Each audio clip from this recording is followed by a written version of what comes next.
dai kita yang mulia yang sudah tenar dari Provinsi Lampung, sekaligus Ketua PWI Provinsi Lampung, Al-Mukarram Al-Alim Kiai Haji Sufarman Abdul Karim, mata'annallah bituli hayati, juga para kesepuhan di Lampung yang hadir. Dari sekitar Lampung ada yang kiai 15 km, ada yang 20 km hadir pada malam hari ini. Alhamdulillah. Ada Kiai Mustafa ini dari jauh sekali ini, alhamdulillah, dari kesepuhan PWI. Gus Amin ini kalau sudah datang. Aparatur pemerintah, Bapak Camat Rumbia, Kapolsek Rumbia dan Ramil Rumbia, Bapak Kepala Desa, Bapak Kepala Kampung, Panglima Banser yang hadir, Panglima PWI Lampung,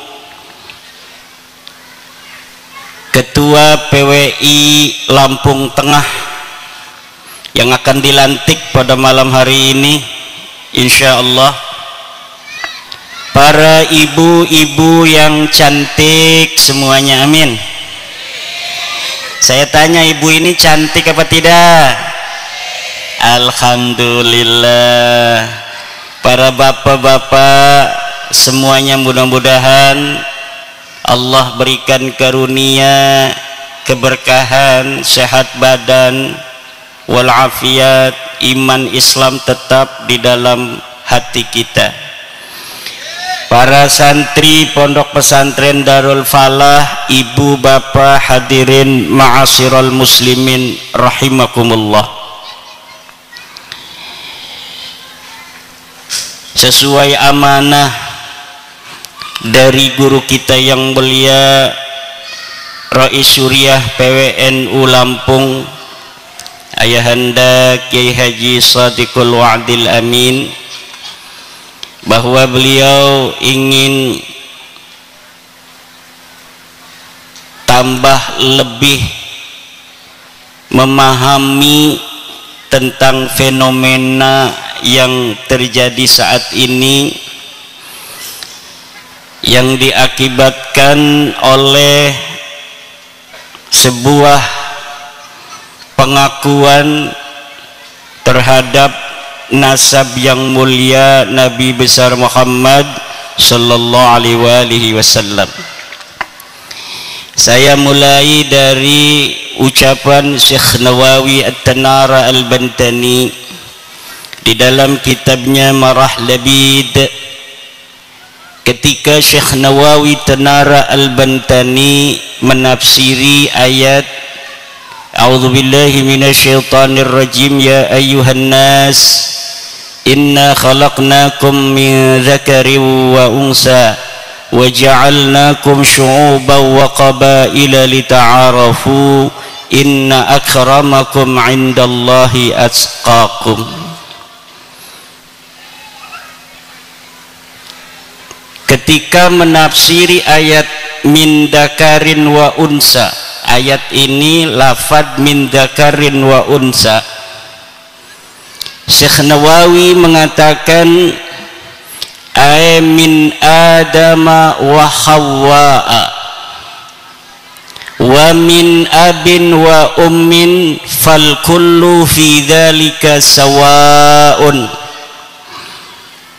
fala wajha littafakhuri fil ansab. Inna khalaqnakum min dzakarin wa unsa, kata Allah, sesungguhnya kami ciptakan kalian semua wahai manusia. Diawali ayat ini dengan ya ayyuhan nas, ayyuha itu adalah nida al-habib, panggilan untuk yang dicintai itu dengan ya ayyuha, ya ayyuhan nas, duhai manusia, inna khalaqnakum, sesungguhnya aku ciptakan, kata Allah, min dzakarin wa unsa, dari laki-laki dan perempuan, wa ja'alnakum syu'uban wa qabail, dan kami jadikan kalian semuanya berbangsa-bangsa dan bersuku-suku, lita'arafu, agar kalian saling kenal mengenal. Inna akramakum indallahi atqakum, sesungguhnya orang yang paling mulia di antara kalian adalah orang yang paling bertakwa. Syekh Nawawi melihat dari min dzakarin wa unsa, ay min Adam wa Hawa wa min abin wa ummin, fal kullu fi dzalika sawa'un fala wajha litafakhuri fil ansab. Kata Syekh Nawawi Tanara bahwa hai manusia, hai orang Lampung, hai orang Jawa, hai orang Sumatera, hai orang Kalimantan, hai orang Sulawesi, kalian semuanya min Adam wa Hawa, diciptakan dari Nabi Adam dan Ibu Hawa. Min abin wa ummin, semuanya lahir dari seorang ayah dan ibu. Tidak ada yang lahir hanya dari seorang ayah, tidak ada yang lahir hanya dari seorang ibu, kecuali Nabi Isa alaihi salam. Fal kullu fi dzalika sawa, maka kalian semuanya adalah sama. Manusia yang ada di Eropa yang kulitnya bule, manusia yang ada di Amerika yang kulitnya merah, manusia yang ada di Afrika yang kehitam-hitaman, yang di Lampung yang kecoklat-coklatan, fi dzalika sawa, semua manusia itu sama, min Adama wa Hawa, semuanya adalah keturunan Adam, semua adalah keturunan Ibu Hawa.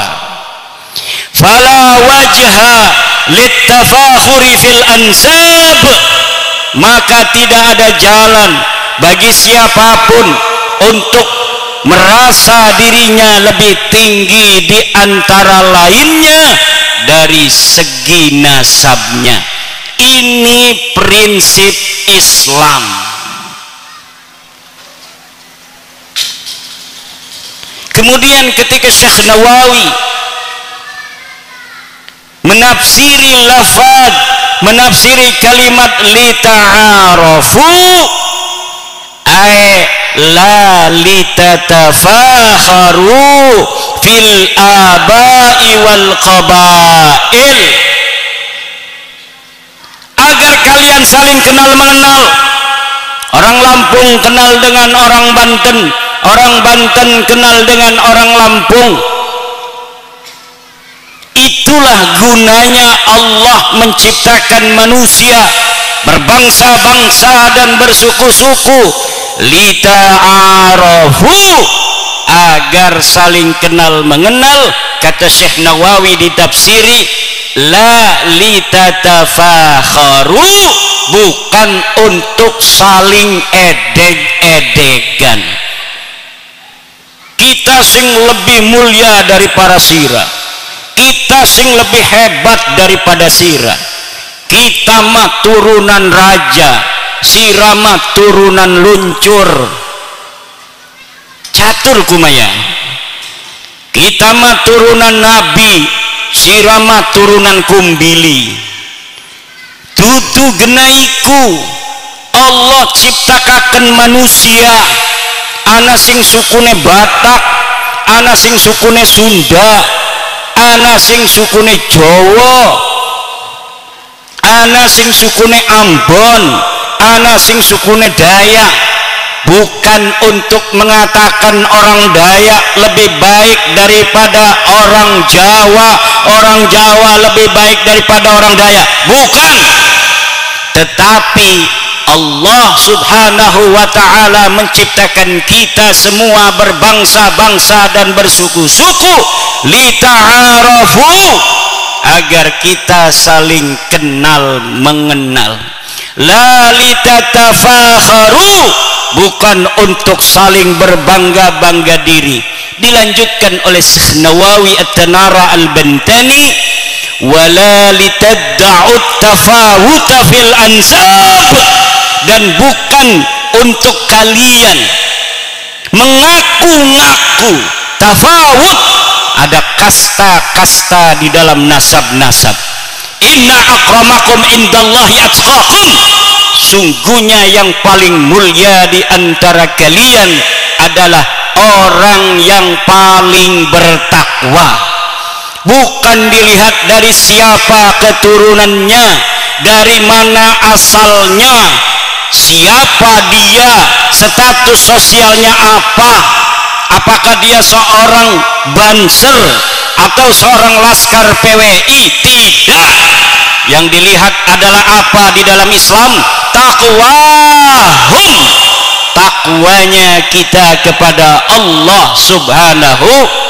Siapa orang paling sujudnya kuat kepada Allah, dialah orang yang paling bertakwa. Siapa orang yang paling zikirnya kuat kepada Allah, dialah orang yang paling bertakwa, dan dialah orang yang paling mulia di sisi Allah subhanahu wa ta'ala.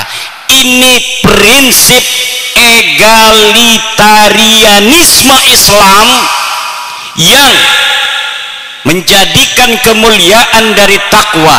Siapapun bisa untuk menggapainya. Tapi kemuliaan dari nasab tidak bisa digapai oleh siapapun. Kalau orang diciptakan anaknya Bapak Presiden Jokowi, kemudian dia jadi anak presiden, betul apa tidak? Dia keluar dari alam rahim, jelog, bapaknya seorang kapolsek, dia jadi anak kapolsek. Tidak bisa untuk mesen, tidak ada amal dia untuk menjadikan dirinya anak Pak Kapolsek, tidak ada. Maka sesuatu yang tidak ada takasub di sana, tidak ada kerja keras kita, sesuatu itu tidak patut dibanggakan. Setuju? Setuju? Yang hidungnya mancung, jangan ngeledek sama yang hidungnya pesek. Karena kamu hidungnya mancung, tidak pernah kamu mesen. Bukan karena amalmu kamu mancung, tapi kamu hidungnya mancung adalah karena anugerah fadl daripada Allah subhanahu wa ta'ala. Sesuatu yang karena fadl dari Allah tidak layak dibanggakan. Ini prinsip Islam. Sebelum John Locke, bapak egalitarianisme dunia, mengatakan bahwa seluruh manusia dilahirkan sama. All men are created equal, bahwa seluruh manusia dilahirkan sama di atas dunia ini. Syekh Nawawi At-Tanara yang mengambil ajaran Islam dari Rasulullah Muhammad sallallahu alaihi wasallam berbicara juga tentang egaliter kemanusiaan, yang manusia itu mulia bukan karena keturunannya, tapi mulia itu karena takwanya. Dari sinilah kita mulai adanya pengakuan-pengakuan sebagian orang yang mengambil nasab paling mulia di dalam Islam. Bu, manusia paling mulia dalam Islam siapa? Bu, aja merangap pelongo ngedelengi kita baik, jawab. Ngerti orang ngomong Jawa Banten? Jawa Banten karo Jawa Banyuwangi ku mirip-mirip. Ora di aku nang wong Solo. Kalau orang Solo ngomong saya nggak pati paham karena halus. Kalau orang Banyuwangi ngomong, orang Jawa Timuran ngomong, saya agak paham karena ngomongnya agak mirip dengan orang Jawa Banten. Coba ada orang mengaku keturunan manusia paling mulia di dalam Islam. Yang paling mulia di dalam Islam adalah baginda Nabi besar Muhammad sallallahu alaihi wasallam. Walaupun Nabi Muhammad sallallahu alaihi wasallam mengatakan la fadla li arabiyyin ala ajamiyyin wala li ahmara ala aswada wala li aswada ala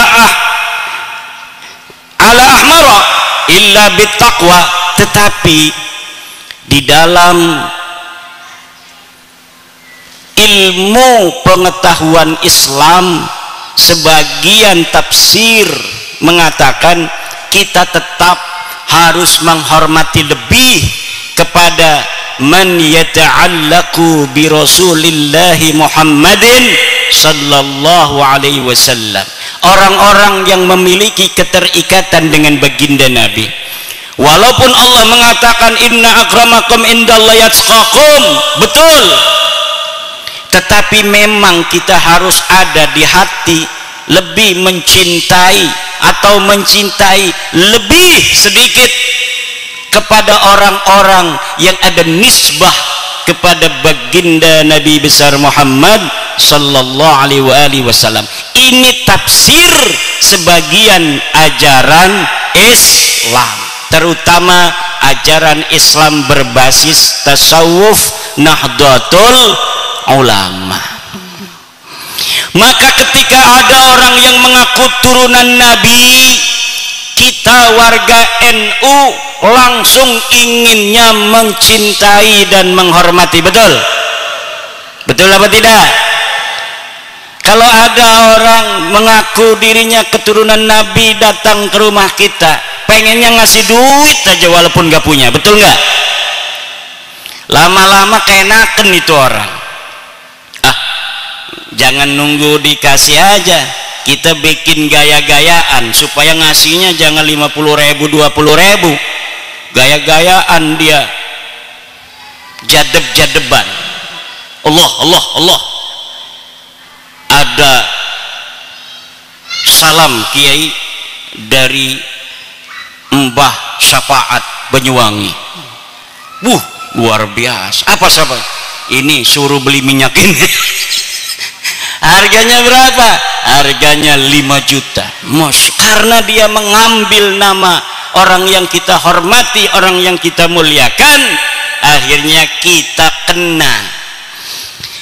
Banyak sekali kejadian-kejadian, laporan-laporan, cerita-cerita dari obrolan orang yang mengaku keturunan baginda Nabi besar Muhammad sallallahu alaihi wasallam, yang kadang orang itu percaya bahwa mereka adalah keturunan Nabi, kemudian lama kelamaan akhlak mereka kemudian yang diperlihatkan di tengah-tengah masyarakat jauh daripada akhlak baginda Nabi besar Muhammad sallallahu alaihi wasallam.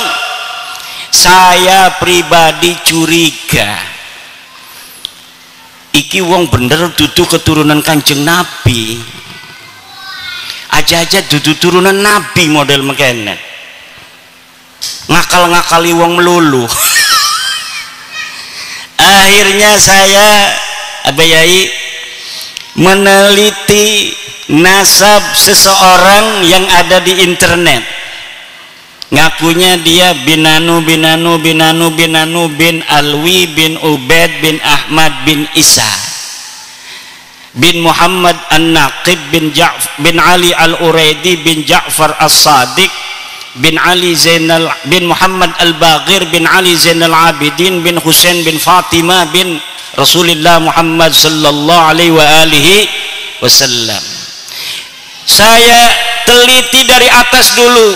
Nabi Muhammad punya anak Sayyidatina Fatimah. Betul, sahih, ada dalilnya, ada hadisnya. Lau kanat Fatimatu binti Rasulillah sallam, lau kanat Fatimatu bintu Rasulillah sallallahu sarakat laqata'tu yadaha. Ada.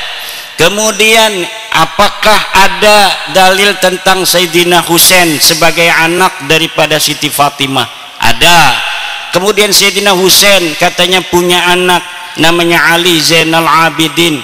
Ada, sahih. Ali Zainal Abidin punya anak Muhammad Al-Baqir. Ada, hadis masih kuat pakai hadis. Kemudian Muhammad Al-Baqir mempunyai anak bernama Ja'far As-Sadiq.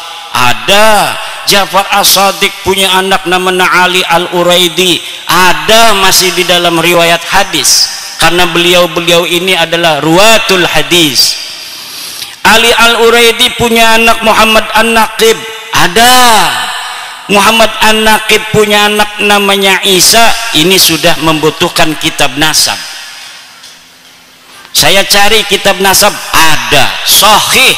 Ini Ali Al-Uraidi mempunyai anak bernama Muhammad An-Naqib. Muhammad An-Naqib benarkah mempunyai anak namanya Isa? Saya cari kitabnya, ada. Isa punya anak namanya Ahmad. Saya cari kitabnya, ada. Yang sezaman. Ahmad punya anak Ubaid. Ini putus, tidak ada di dalam kitab-kitab nasab. Isa punya anak Ahmad, ada dicatat di kitab-kitab nasab. Siri Silsilatil Alawiyah, dicatat di dalam kitab-kitab sejarah. Kemudian ketika Ahmad, apakah benar dia mempunyai anak bernama Ubaid? Tidak terkonfirmasi di dalam kitab-kitab. Ahmad bin Isa itu wafatnya 345 Hijriah. Ubaid itu wafatnya 383 Hijriah. Anaknya katanya Alwi wafatnya 400 Hijriah, berarti sudah abad kelima. Kita cari di abad-abad kelima, leluhur orang-orang di Indonesia yang ngaku turunan Nabi ini, dari marga Al-Attas, As-Segaf bin Syihab bin Yahya, ternyata semuanya putus, tidak tersambung secara ilmu nasab kepada baginda besar Nabi Muhammad sallallahu alaihi wasallam. Itu namanya kajian ilmiah, karena berbasis kitab-kitab nasab. Kemudian benarkah orang-orang ini ada? Saya menggunakan teori ilmu sejarah. Dalam teori ilmu sejarah, pertama kita heuristik, mengumpulkan sumber-sumber sejarah. Setelah heuristik, kemudian kita lakukan, kita kritisisasi sumber. Kitab-kitabnya ada. Ini kitab apa namanya itu, Al-Iqlil, ini kitab Musallam Al-Haji, ini kitabnya Al-Hamadani, ini kitabnya Ibnu Khaldun yang ada di sekitar abad-abad itu. Ini kitabnya apa, Ibnu Samurah yang abad kelima. Ini kitabnya Janadi Al-Janadi di abad ke awal abad ke-8.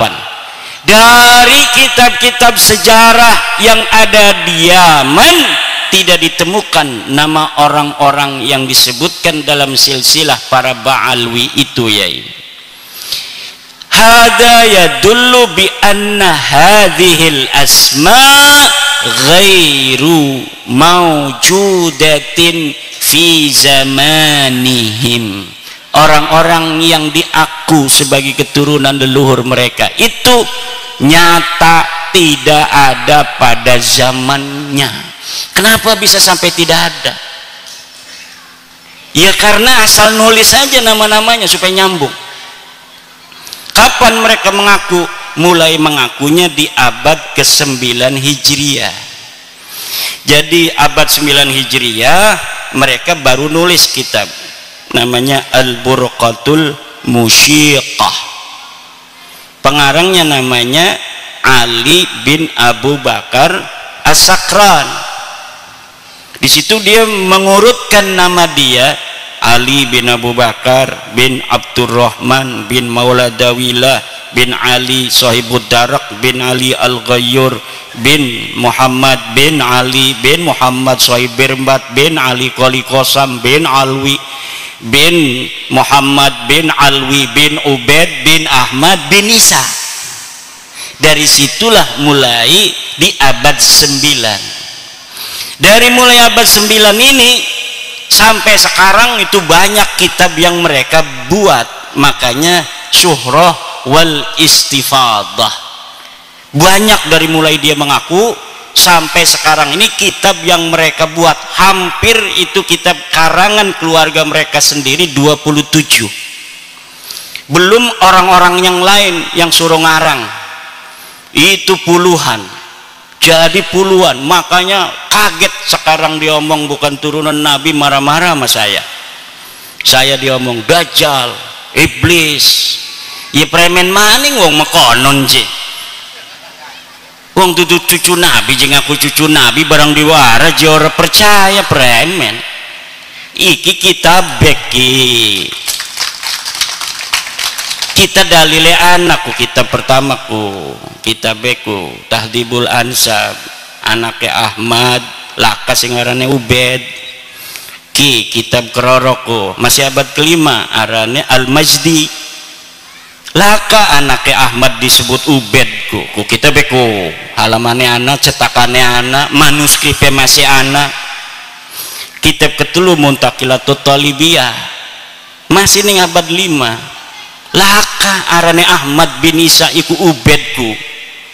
Terus ning abad ke-6 laka aran Ubedku, anak-anaknya ditulis KB Muhammad Ali Husain telu doang anakku. Barang abad 9, 10, 11 ditulis anaknya papat ditambah siji Ubed. Lah dari sini secara ilmu sejarah ini bisa ditelusuri kapan dia mulai mengaku. Dan nama-nama yang ada mulai mengaku itu sampai abad ke-4 itu nggak ada orangnya. Katanya mujtahid mutlak tuh Ubednya. Ubed itu sama dengan Imam Syafi'i, mujtahid mutlak. Lah mujtahid mutlak kayak Imam Syafi'i mah kagak kitab-kitabe. Laka kitabe. Minimal senajan kemudian madhabiku laka sing ngembil kayak Sufyan As-Sauri, tapi ada hikayat di dalam kitab-kitab Imam Syafi'i tentang Sufyan As-Sauri, Sufyan Ibnu Uyainah, tentang Ibnu Huzaimah, tentang Daud Ad-Dohiri, kan ada, walaupun madhabnya tidak tersebar hari ini. Tapi Ubed bin Ahmad bin Isa melaka. Kenapa laka? Ya laka uang iki laka uli gawe-gawe doang. Dua anak ngakune Alwi maning mujtahid mutlak maning wis oras sing paling tinggi ku ulama ku mujtahid mutlak. Wali sing paling tinggi Qutbul Aqtab iku kabeh dicukut nang dheweke kabeh. Coba lamun orang mujtahid mutlak engko niku keturunan leluhureku disebut Qutbul Aqtab. Wali kutubnya seluruh para wali-wali kutub luar biasa. Iddia kullas syaraf kullal karam, setiap kemuliaan semuanya diambil semua sama sejarah mereka. Deleng ning kitab-kitab siapa itu mujaddid Islam dari masa ke masa, lihat dalam Bughyatul Mustarsyidin. Yang dimasukin keluarga dia semua. Uang mora kebagian, uang Kresek, uang Banten, uang Lampung, uang Rumbia orang kebagian.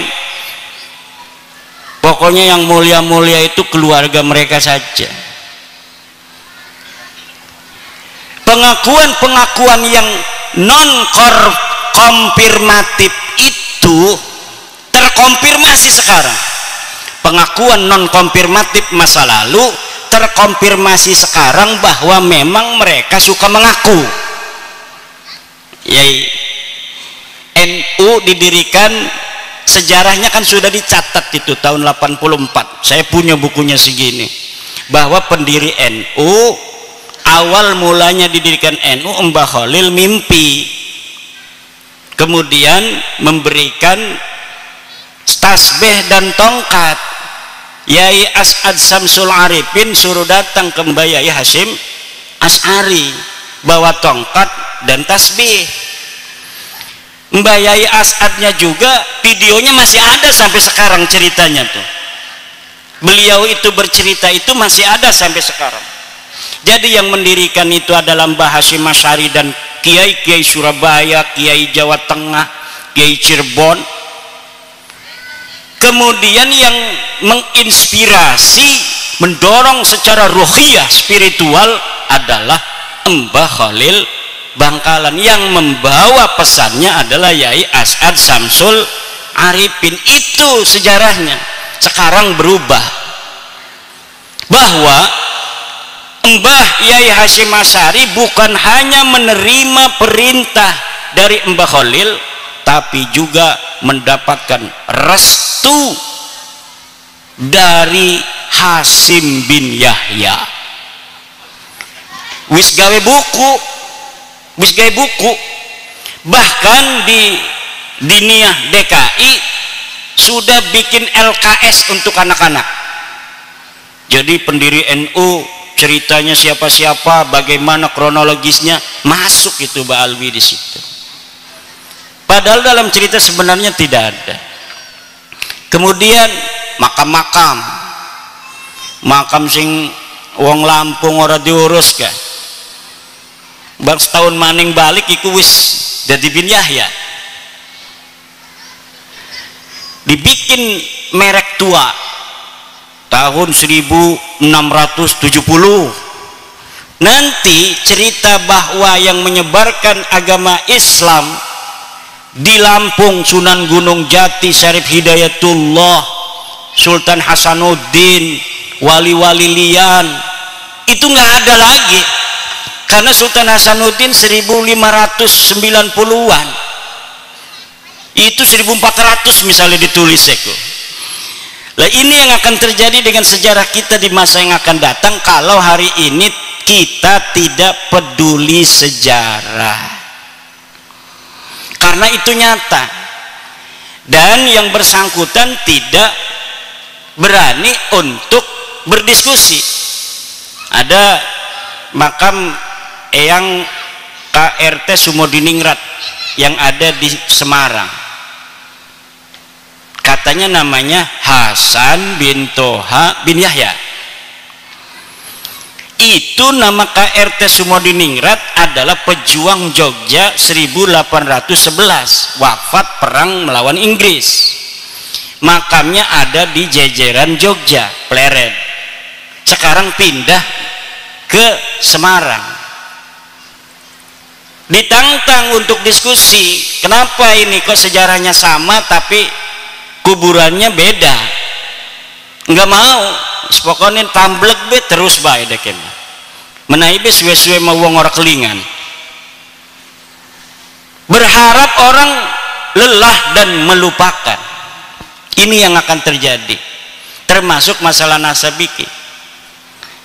Wis nyata secara sejarah gagal, ilmu nasab gagal, tes DNA gagal, tapi dia masih punya muhibbin. Tetepnya muhibbinnya cuma percaya ning deke bae, ning kita medajal ngakun. Ya cuma dalam dakwah itu kita harus sesuai ajaran kiai-kiai kita. Isbir ala ma yaqulun, Allahumma ighfir lahum fa innahum la ya'lamun. Tidak arogan. Coba lihat kiai-kiai kita, guru-guru kita. Ingat coba di pesantren-pesantren, marah gak cuma ning santri paling gak bareng ngeriung karawang desa memeneng be.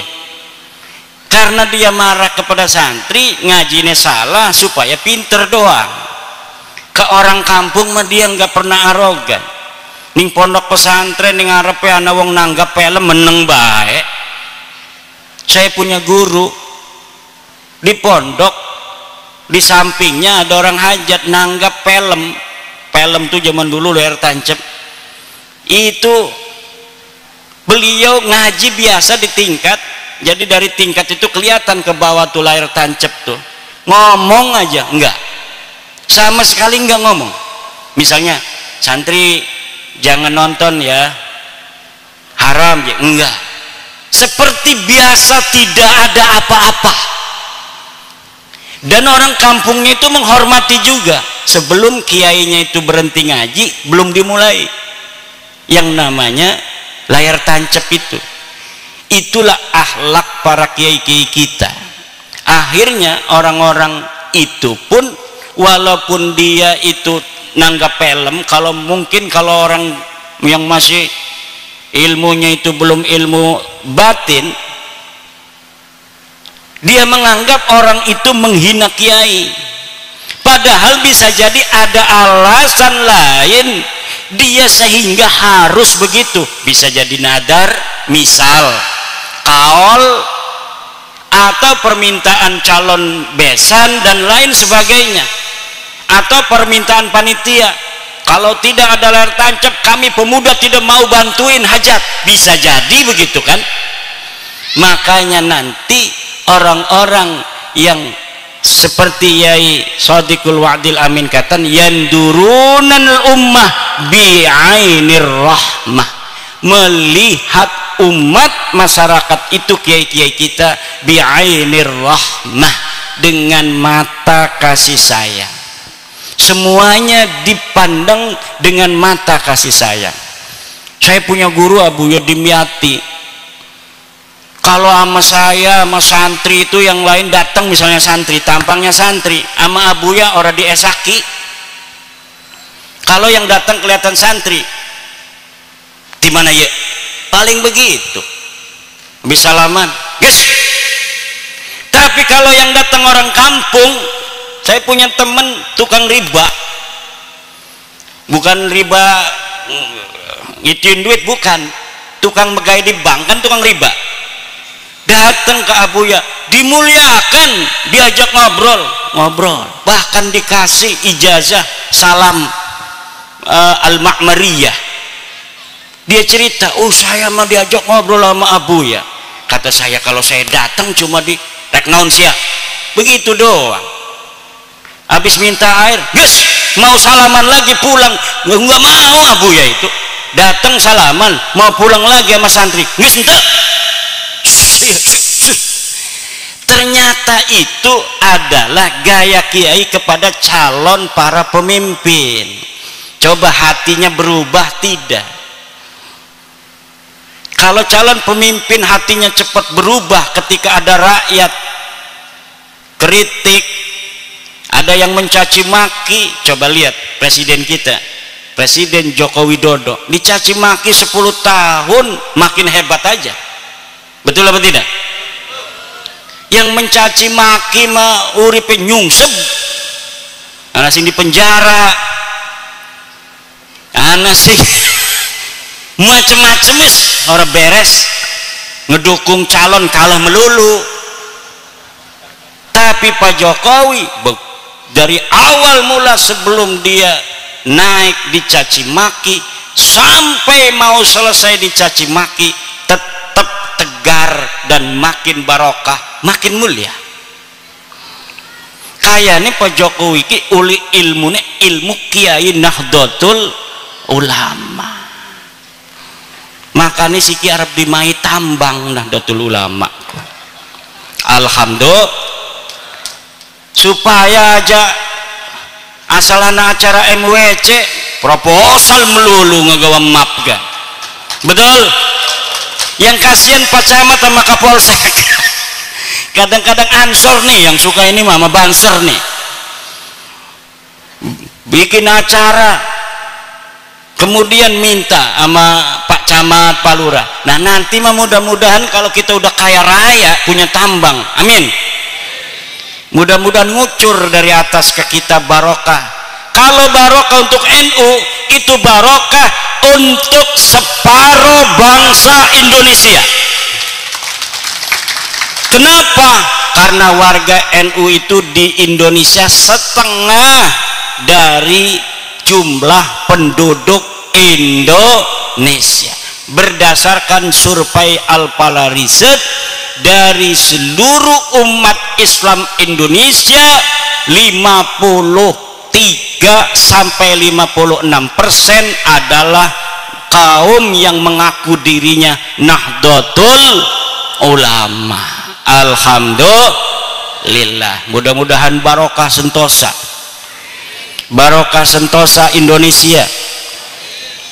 Kalau NU kuat, insya Allah Indonesia kuat. Kenapa? Karena mayoritas umat Islam di Indonesia mengaku dirinya NU. Tapi karena namanya pemerintah harus adil, yang lain harus dikasih juga. Maka ini tambang nanti akan dikasih juga, bukan hanya NU. Muhammadiyah dikasih, Persis dikasih, Al-Khairiyah, Matlaul Anwar, Al-Wasliyah, Perti, ikut dimai kabeh barokah NU. Alhamdulillah. Ariliane mah pada sugi-sugi sebenarnya mah udah dimai gore papa. Sing masyarakat mah NU doang. Pak Jokowi krunya ning NU tapi berkah gena kabeh. Alhamdulillah.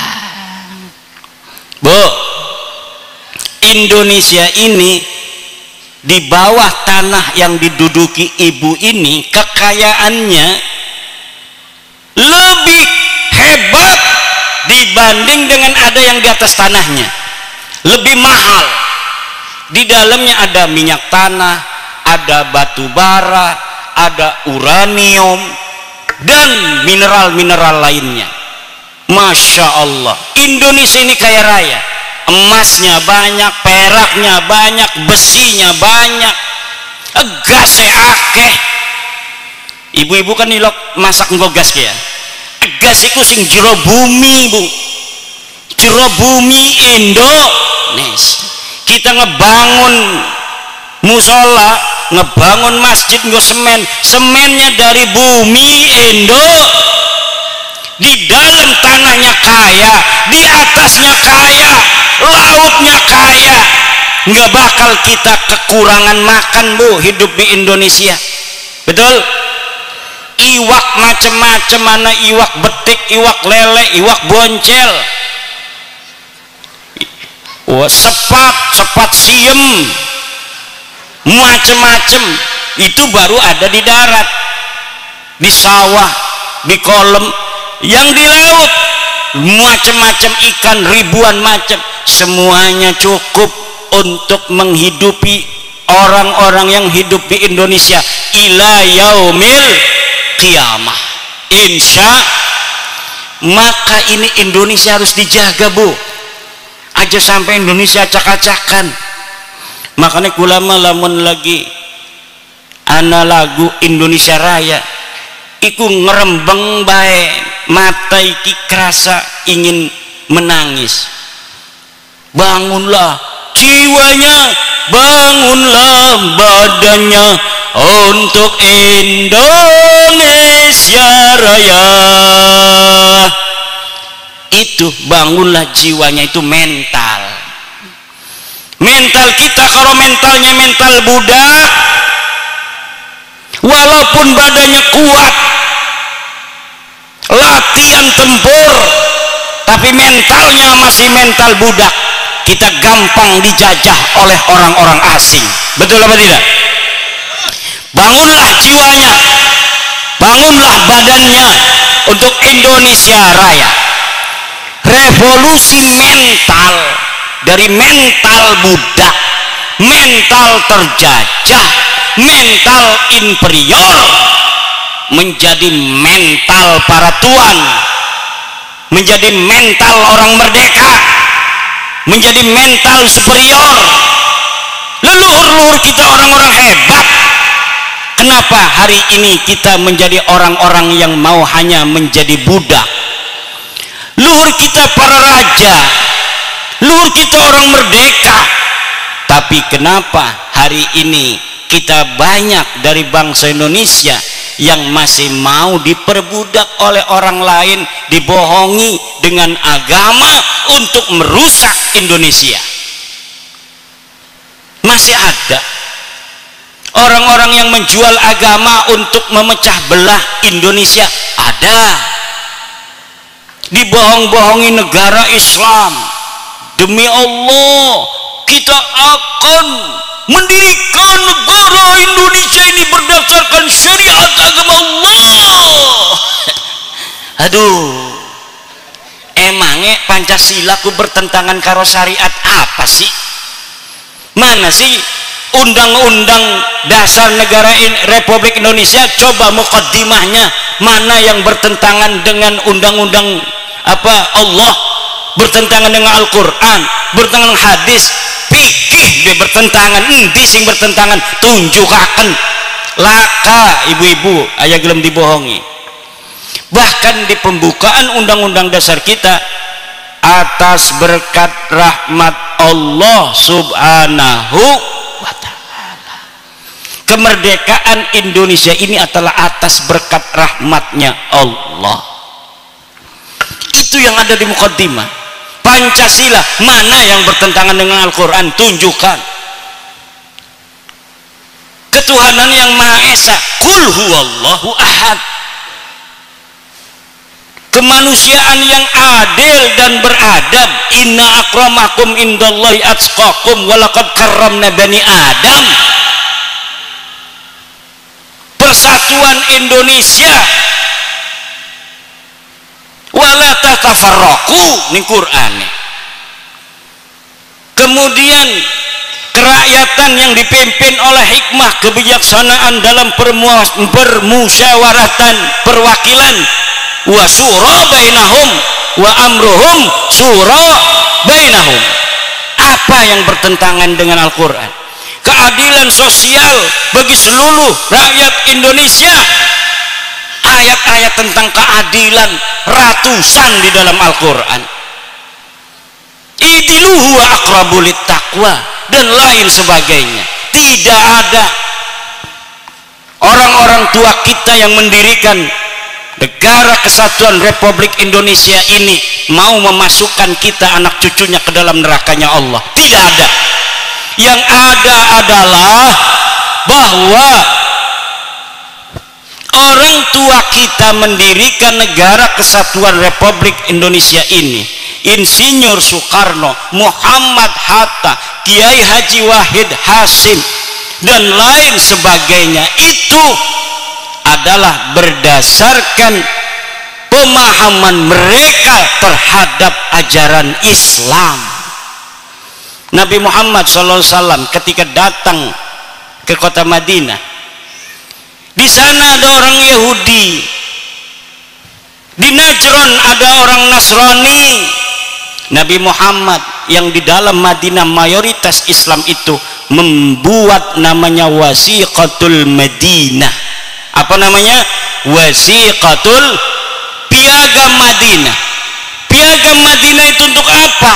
Piagam Madinah itu adalah untuk mengakomodir seluruh orang yang ada di Madinah dan di sekitar Madinah mendapatkan hak dan kewajiban yang sama sebagai warga negara Madinah. Antara dia dan Yahudi juga yang ada di sekitar Madinah, di Najran dan sebagainya, itu dibikin sebuah wasiqah, misaqan ghalidha. Dan NKRI ini adalah misaqan ghalidha, sebuah kesepakatan kita bangsa Indonesia yang mayoritas 90% adalah umat Islam, tetapi kita menginsafi ada saudara kita yang berasal dari agama lain. Di sana ada Kristen, di sana ada Buddha, di sana ada Hindu, di sana ada kepercayaan kepada Tuhan yang Maha Esa. Jangan main-main di Indonesia ini yang menganut kepercayaan bukan beragama itu jumlahnya puluhan juta. Dalam data BPS itu 12 juta. Data terbaru sekarang ini 25 juta orang mengaku bukan agama Islam, bukan agama Kristen, bukan agama Hindu dan Buddha, tetapi dia adalah penganut, penghayat aliran kepercayaan kepada Tuhan yang Maha Esa. Jadi percaya nih anane Allahku. Tapi orang gelem ning gereja, orang gelem salat, orang gelem ning pura, pokoknya dia adalah penghayat, pengiman adanya Allah. Dia adalah bangsa Indonesia. Di hadapan piagam Madinah, seluruh penduduk Madinah sama. Di hadapan Negara Kesatuan Republik Indonesia, semua bangsa Indonesia, apapun sukunya, apapun agamanya, mempunyai hak dan kewajiban yang sama sebagai warga negara. Makanya Nahdlatul Ulama sudah membuat konsep orang-orang non muslim di Indonesia. Dalam konsep Nahdlatul Ulama, muatinuna lazimiyuna, mereka adalah dianggap sebagai warga negara, bukan sebagai orang-orang kafir zimmi. Ini ulama-ulama Nahdlatul Ulama sudah panjang cara berpikirnya menatap masa depan. Kalau kita mau ber-Indonesia selama-lamanya tanpa keinsafan bahwa ada saudara-saudara kita yang lain kepercayaan, maka sampai kapanpun kita akan terjadi clash antar bangsa Indonesia. Tapi apabila kita bangsa Indonesia yang mayoritas menginsafi bahwa ada hak-hak minoritas yang harus dipenuhi, bahwa ada saudara kita yang lain agama, lain kepercayaan, kita harus meyakini agama kita seyakin-yakinnya, tetapi kita juga harus menghormati keyakinan orang lain dalam agama mereka. Ini namanya toleransi. Bukan berarti kita meyakini agama mereka benar, tidak, tetapi kita menghormati keyakinan orang lain. Inilah ajaran orang-orang tua kita di Nahdlatul Ulama. Muatinuna lazimiyun, orang Kristen bagi NU itu bukan kafir zimmi, tetapi mereka dianggap oleh NU sebagai muatinun, warga negara. Lahum ma lahum wa alaihim ma alaihim, mereka punya hak, mereka juga punya kewajiban. Dan sama semuanya umat Islam pun di Indonesia ini walaupun mayoritas punya hak dan punya kewajiban. Kita orang Jawa mayoritas, tapi kita haruslah menginsafi bahwa di Indonesia ini ada ratusan suku bangsa. Jangan karena kita orang Jawa ini adalah mayoritas kemudian kita menafikan tenggang rasa yang harus kita jaga untuk saudara-saudara kita yang lain suku. Suku bangsa di Indonesia ini banyak, pulau tersebar di Indonesia 17.000 pulau. Ada Jawa, ada Sunda, dan ada yang lainnya, kata Bang Haji Roma Irama. Kebetulan kemarin saya baru diundang Pak Haji Roma Irama podcast. Pak Haji juga sama sama Yai Sadiqul Wa'dil Amin. Penasaran, coba Kiai katanya terangin sebelum podcast, kita ngobrol dulu, coba terangin dulu nih, sebenarnya Kiai ini yakin nggak ini bahwa Habib ini bukan cucu Nabi? Yakin, seyakin-yakinnya, hakul yakin. Hakul yakin, kan ada ilmul yakin, ada ainul yakin, ada hakul yakin. Kalau hakul yakin itu udah musyahadah, karena saya udah musyahadah kitabnya. Kalau Kalau ilmu yakin, saya dikasih tahu kayak sekarang nih bapak-bapak yang balas baca bahwa Habib bukan cucu Nabi. Yakin yang ngomong Kiai Imad, pengasuh pondok pesantren, anggota LBM PBNU, wakil katib PWNU Banten, ketua komisi fatwa MUI Provinsi Banten. Wis lah yakin ya. Iku arane ilmul yakin. Durung pernah ketundak karo kita memang. Bikin YouTube doang. Kurang barokah ya kang dalam YouTube doang mah. Lamun ngundang mengkenen ke arane ainul yakin. Sudah melihat langsung datnya saya.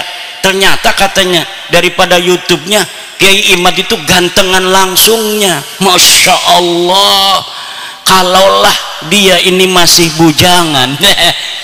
Bo, aja ngomong-ngomong kalaulah masih bujangan, kalau masih bujangan tidak ada syarat nikah di dalam kitab-kitab Fathul Mu'in yang mengatakan seorang laki-laki harus bujangan menikah. Tidak ada. Asal dia laki-laki boleh. Setuju Kiai Parman? Setuju laki-laki? Ibu-ibu setuju? Ora manjing neraka koga. Ada yang ketiga, ainul yakin, hakul yakin. Hakul yakin itu karena memang sudah tahu algoritmanya, meneliti seluruh kitab yang berkaitan dengan nasab ini. Jadi lamun arep digoyang-goyang ora bisa, digoyang-goyang ora bisa. Senajan misalkan, makanya saya ngomong wa in aftal muftun, walaupun orang-orang berfatwa karena suatu hal mensahihkan nasab alawi, saya tidak terima kecuali sayanya musyahadah dalil dianya. Si kima dalilnya bohong-bohongan kabeh, mau ana sing marah-marah wong tanggul kah katanya Imad Dajjal, ini ada kitabnya, kitab abad keempat, sudah sahih di sini disebutkan bahwa Ubaid anaknya Ahmad. Ini kitab namanya Abnaul Imam. Wah, Abnaul Imam sudah saya bahas hampir 2 tahun yang lalu ketika pertama kali saya mengeluarkan tesis saya. Seorang kiai dari Pelamunan Banten datang ke rumah saya, manggilnya Abah sama saya, kiai dari Pelamunan, sekarang ketua PCNU Kabupaten Serang sekarang, namanya Gus Robi. Abah, ini ada kitabnya ini, karena dia mondoknya di Yaman. Ini ada kitab Abnaul Imam fi Misra wa Syam. Masya Allah, kata saya tidak ketemu kitab ini, kok Kiai Robi bisa ketemu. Sini saya lihat, saya teliti kitabnya, ternyata kitab ini adalah kitab palsu, baru dicetak tahun kemarin, tetapi mengatasnamakan tahun 473 atau 37 Hijriah. Ternyata kitabnya itu kitab aslinya 20 lembar, dikarang oleh orang yang ada di tahun 199 Hijriah, hanya menerangkan anaknya Sayyidina Ali dan cucunya Sayyidina Ali, Abnaul Imam fi Misra wa Syam Al-Hasan wal Husain.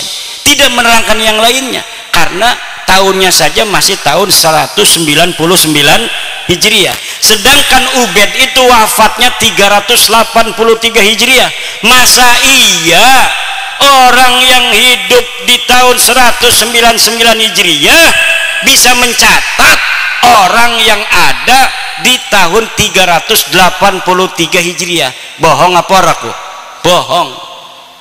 Lah iki jebari marah-marah bahwa kitabnya sudah ditemukan, ini kitab abad keempat. Ya 473 kan kudunya abad kelima.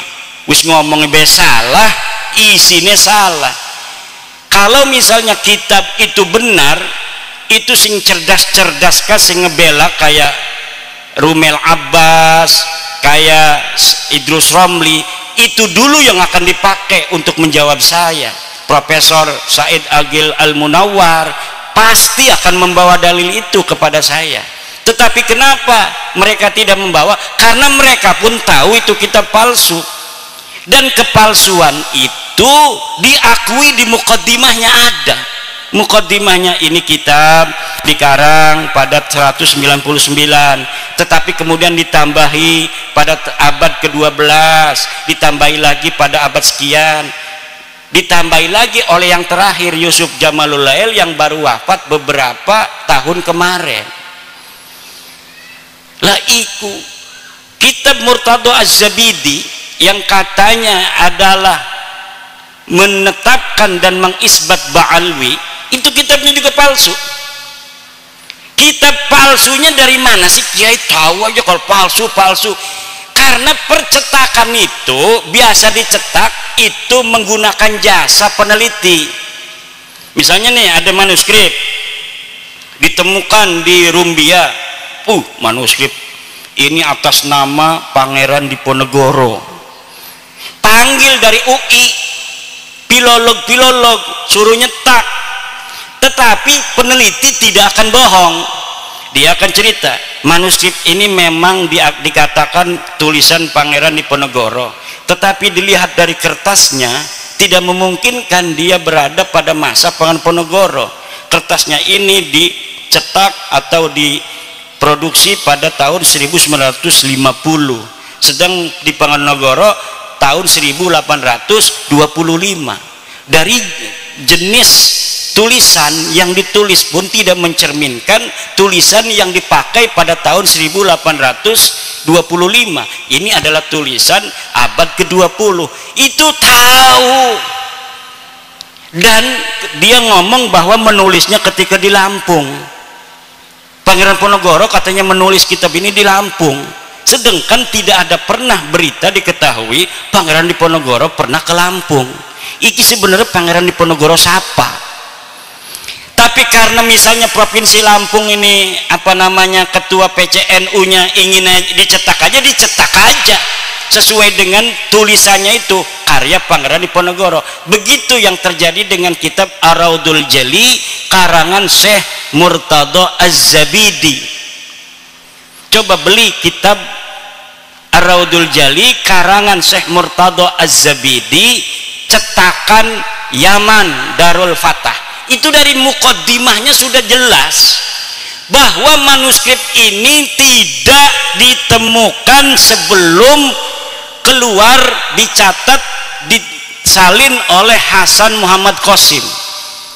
Ini orang abad 50 tahun yang lalu, dia baru meninggal 50 tahun yang lalu. Katanya dia menyalin dari tulisan seorang yang bernama Abdul Mu'ti Al-Wafai yang berada di Khazanah Al-Wafaiyah Mesir. Tetapi sekarang manuskrip yang ada di Wafaiyah Mesirnya sudah hilang. Premen dia bisa nyatet, barang kasih catat bisa hilang iku. Kenapa begitu? Itu bukti bahwa sebenarnya manuskrip itu tidak ada sama sekali. Karena beberapa klaim mereka punya manuskrip di dalam sebuah kitab yang namanya Uqudul Almas karya Alwi bin Thahir, setelah saya konfirmasi di kitabnya bohong. Misal bahwa Imam Ahmad bin Isa berhijrah dari Basrah ke Yaman, disebutkan oleh Imam Al-Ubaidili di dalam kitabnya. Saya buka kitabnya Imam Al-Ubaidili, tidak ada keterangan itu. Kemudian bahwa Ahmad bin Isa bergelarnya tidak pernah ada Al-Abah dan An-Nafat, gelarnya menurut dia hanya Al-Muhajir. Ternyata tidak seperti itu. Kitab yang dia sebutkan tidak menyebutkan An-Nafat. Saya lihat ya yang bergelarnya An-Nafat, tukang minyak. Yang satu lagi bergelarnya Al-Abah. Al-Muhajir tidak pernah ada di kitab-kitab dari mulai hidupnya Ahmad bin Isa sampai dimunculkan pada 800 tahun kemudian nama Al-Muhajir sebagai alibi bahwa Ahmad bin Isa ini hijrah ke Yaman. Padahal yai Ahmad bin Isa ini ora pernah pindah ning Yaman. Laka sama sekali berita kepindahan Ahmad bin Isa ke Yaman. Dia terkonfirmasi kitab abad kelima Al-Ghaibah karangan At-Tusi adanya di kota Madinah Al-Munawwarah. Dicari kapan wafatnya, tidak ada berita kapan wafatnya. Dicari di mana dia ini dikebumikan, tidak ada. Kenapa sampai dia tidak dicatat?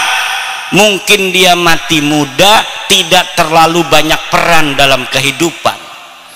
Kalau orang yang banyak peran, ketua PCNU, ya kadang-kadang anak sing nulis di media online.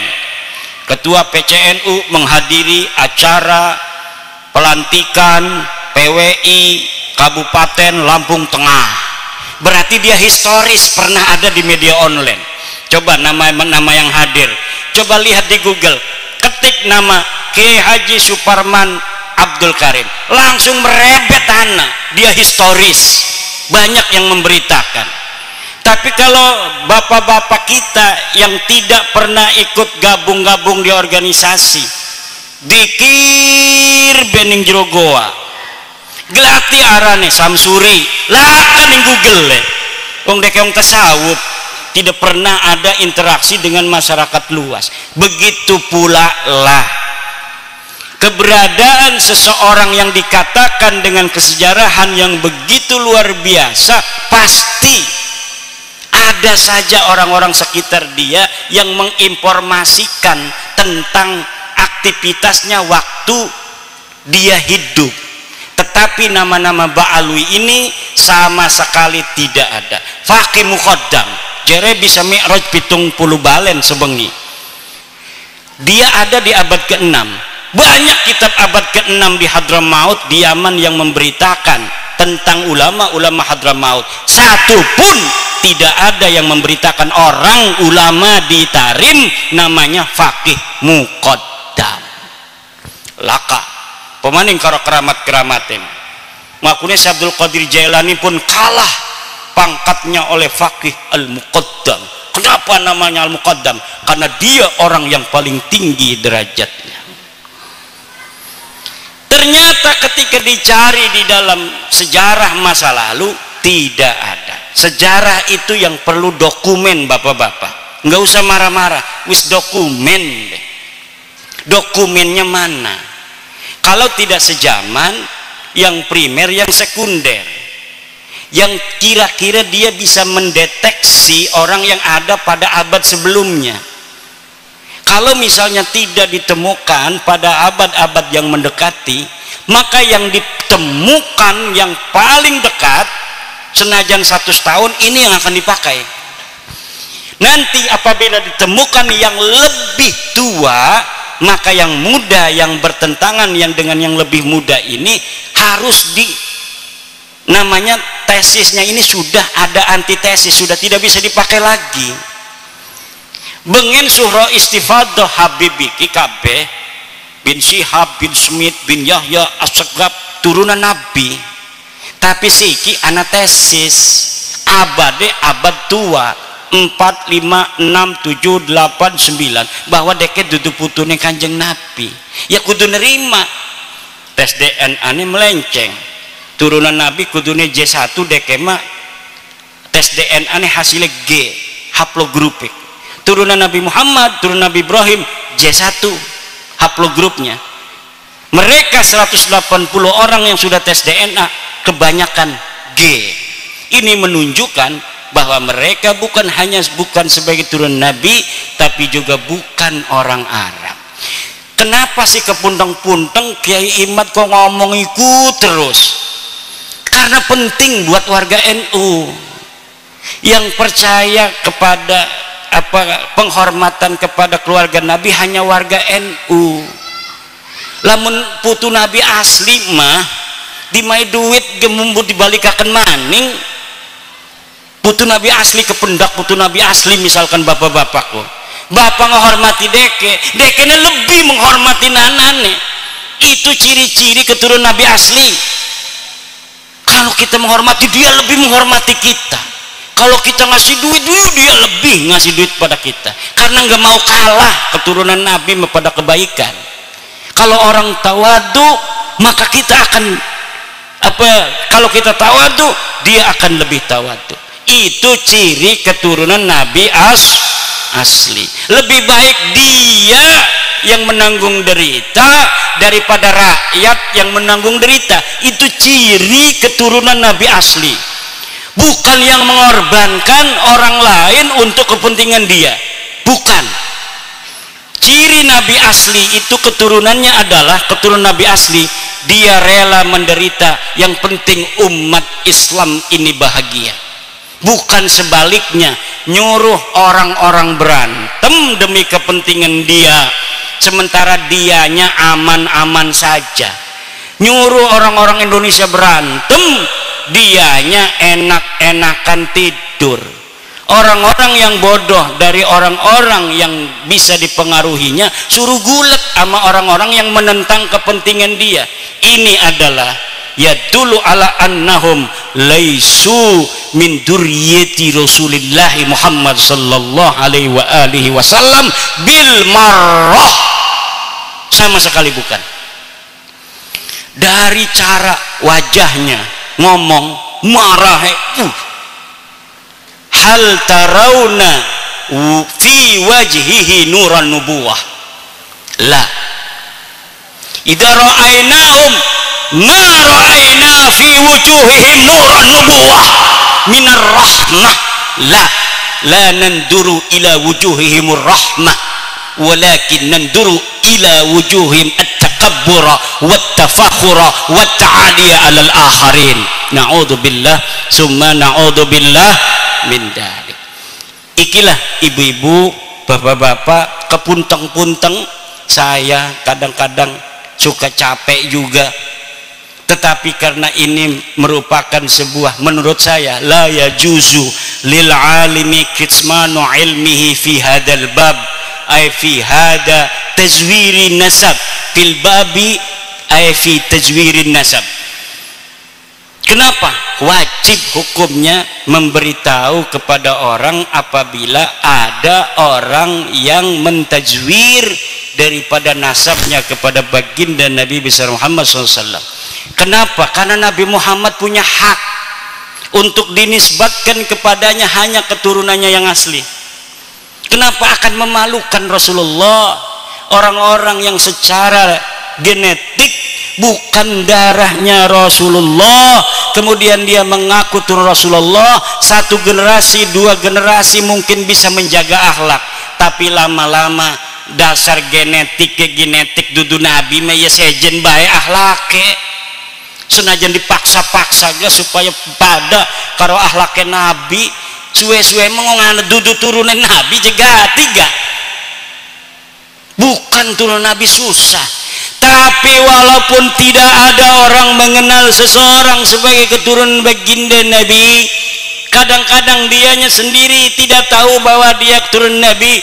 Akhlaknya, hatinya, cintanya kepada umat tidak bisa disembunyikan dari ruhani, dari sukma, dari jiwanya. Kenapa? Di dalam dirinya mengalir nutfah nubuwah, kata ketum PBNU. Ada nutfah nubuwah walaupun dia tidak tahu.